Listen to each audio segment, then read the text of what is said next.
जय सेवा. मी आशुतोष कडवते. आज ते सर्व नागरिक जमलेले आहे ते बिरसा मुंडा जयंतीसाठी.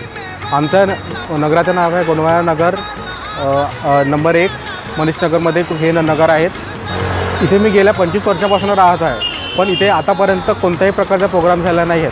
इथे आमच्या आदिवासी जमातीच्या मोठे मोठे अधिकारी राहतात, पण आतापर्यंत मागील 2 वर्षापासून आम्ही हा प्रोग्राम राबवतो आहे. ते पण तुम्ही इथे उपस्थिती पाहू शकता. खूप कमी प्रमाणात उपस्थिती आहे. हाच जर कोणता पक्षाचा प्रोग्राम असता तर इथे जास्तीत जास्त प्रमाणात उपस्थिती राहिली असती. सरकारद्वारे आज मोठा प्रोग्राम नागपूर शहरामध्ये आयोजित करण्यात आले आहे. तिथे मोठे मोठे अधिकारी जे आपल्या जमातीचे आहेत सर्व उपस्थित आहेत, परंतु आपल्या एरियात जिथे हे राहतात, जिथे लहानसे मोठे झाले, तिथे आज एकही व्यक्ती उपस्थित नाही आहे. तुम्ही पाहू शकता मोजण्या इतके लोक इथे उपस्थित आहेत. ते पण सर्व रिटायर्ड पर्सन आहे. यंग एज कुठे गेली? यंग एज कुठे आहे? सर्व हे मोठ्या लोकांचे आहे. मोठ्या लोकांनी आपल्या मुलांना घेऊन या प्रोग्राममध्ये उपस्थित राहायला पाहिजे, जेणेकरून येणाऱ्या व पुढील वर्षीला आपल्या समाजाबद्दल जागृती निर्माण होईल. त्याचबरोबर आपल्या समाजातील ज्या गोष्टी आहे, जे वीर मानव होऊन गेले आहे त्यांच्याबद्दल थोडी माहिती मिळेल.